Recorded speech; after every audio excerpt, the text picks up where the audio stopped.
Every few weeks, someone messages me a version of the same question. My husband won't stop spending. My wife hides purchases from me. We finally got our act together and then he financed another truck. I'm doing the work, but she isn't. What do I do? If that's you, if you're the responsible one in your marriage and the one keeping the spreadsheet, the one bracing before you open the credit card statement, I want to walk you through something because the answer to that question is not what most people will tell you. And it's the same thing AA figured out for families about 90 years ago. My name is Greg Downs. I'm a financial coach. Let's get into it. So here's something I think about a lot. When AA was formed in the 1930s, the wives of the early members started meeting too. They just wanted to be in a room with people who understood what it was like to live with someone who couldn't stop drinking. What those women discovered after many years was something that nobody expected. The alcoholic wasn't the only sick person in the house. The person who loved the alcoholic had their own problems too.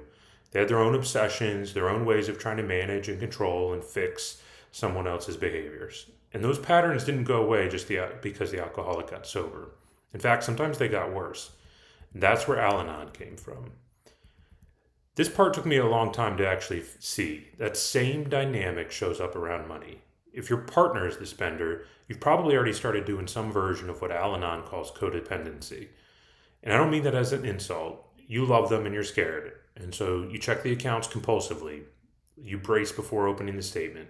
You rehearse conversations in the car, or you hide your own purchases just so you can even things out. Or you do the opposite. You weaponize your discipline as proof of who the responsible one is. You might drop hints, leave articles open on the kitchen counter, or bring up money at the worst possible moments and then feel guilty for ruining the night. You sometimes try to budget. You try to be that brake. You try to be the conscience. And one of two things either happens. Either they push back, you guys start fighting and nothing changes, or they actually start to listen for a few minutes and you feel a little bit of relief. And then 3 weeks later, there's a new charge you didn't expect and you're right back in the kitchen having the exact same conversation. It doesn't work, and it never works this way. Same reason it didn't work with Al-Anon in the early days. You can't recover on somebody else's behalf. Now this is where people get nervous because powerlessness sounds like giving up. It sounds like, fine, let them bankrupt us. I'll just wash my hands of it. But that's not what it means, and it never means that in AA either. Powerless isn't passivity. It's the honest acknowledgement that another adult's human behavior is not yours to control, and that trying to control it is a form of dysfunction that hurts you.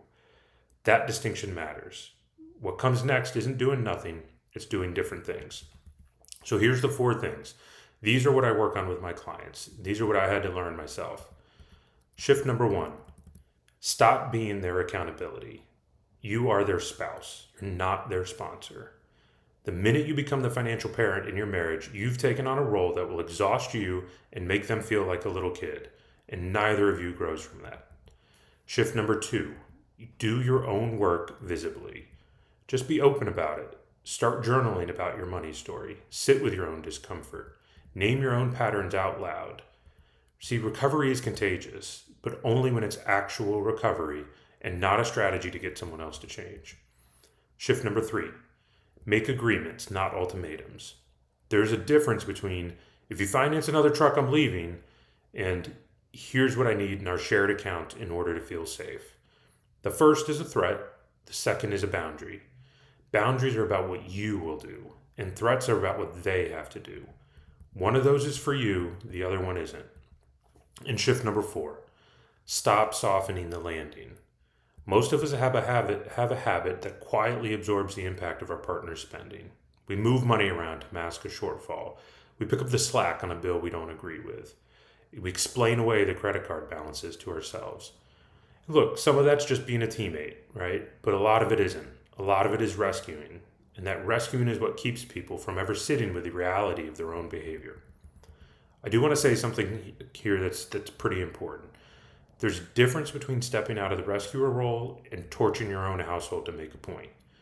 If you share credit, kids, a mortgage, the goal isn't to let things blow up so your partner learns. The goal is to just stop the quiet, stop the covering up, and let the dysfunction become visible. And if there's hidden debt that's huge, if there's financial crimes, if there's an active addiction, look, that's beyond what this video can do.